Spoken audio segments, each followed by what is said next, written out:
The man of petty ambition. Petty ambition would seem to be a mean craving for distinction. The man of petty ambition is one of who, when asked to dinner, will be anxious to be placed next to the host at table. He will take his son away to Delphi to have his hair cut. He will be careful too that his attendant shall be an Ethiopian, and when he pays he will case the slave to pay the sum in new coin. Also, he will have his hair cut very frequently and will keep his teeth white. He will change his clothes too while still good, and will anoint himself with unguent. In the marketplace, he will frequent the bankers' tables. In the gymnasia, he will haunt those places where the young men take exercise. In the theater, when there is a representation, he will sit near the generals.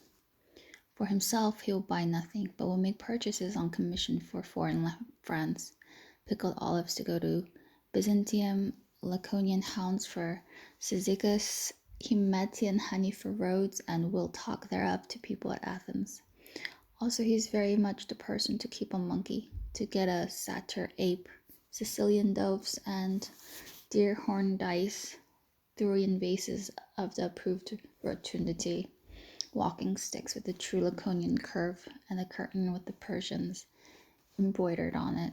He will have a little court provided with an arena for wrestling and the ball alley, and will go about lending it to philosophers and sophists and drill sergeants, musicians for their displays, at which he himself will appear upon the scene rather late, in order that the spectators might say to one another, "This is the owner of the palestra." When he has sacrificed an ox, he will nail up the skin of the forehead, wreathed with large garlands, opposite the entrance, in order that those who come in may see that he has sacrificed an ox. When he has been taking part in the procession of the knights, he will give the rest of his accoutrements to a slave to carry home, but after putting on his cloak, will walk about the marketplace in his spurs. He is apt also to buy a little ladder for his domestic jackdaw, and to make a little brass shield wherewith the jackdaw shall hop upon the ladder. Or if his little Melitian dog has died, he will put up a little memorial slab with the inscription, "A scion of Melita." If he has dedicated a brass ring in the temple of Asclepius, he will wear it to a wire with daily burnishings and oilings. It is just like him to obtain from the Prytanes, by private arrangement, the privilege of reporting the sacrifice to the people. When having provided himself with a smart white cloak and put on the wreath, he will come forward and say, "Athenians, we, the Prytanes, have been sacrificing to the Mother of Gods meetly and auspiciously. Receive ye her good gifts." Having made this announcement, he will go home to his wife and declare that he is supremely fortunate. The mean man. Meanness is an excessive indifference to honor where expense is concerned. The mean man is one who, when he has gained a prize in a tragic contest, will dedicate a wooden scroll to Dionysus, having had it inscribed with his own name. When subscriptions to the treasury are being made, he will rise in silence from his place in the ecclesia and go out from the midst.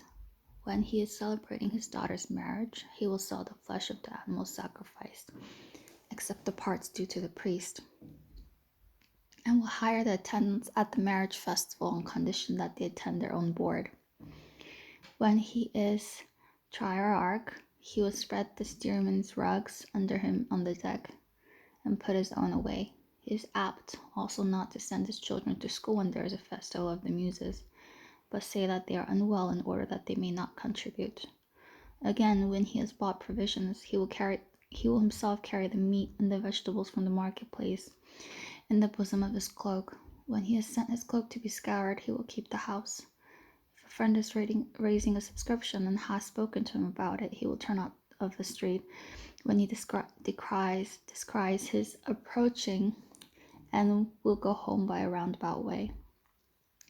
Then he will not buy a maid for his wife, though she brought him a dower, but will hire from the woman's market the girl who is to attend her on the occasion she goes out.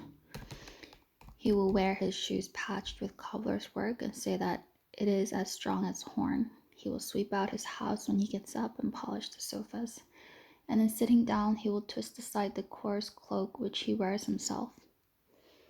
The boastful man. Boastfulness would seem to be in fact pretension to advantages which one does not possess. The boastful man is one who will stand in the bazaar talking to foreigners of the great sums which he has at sea.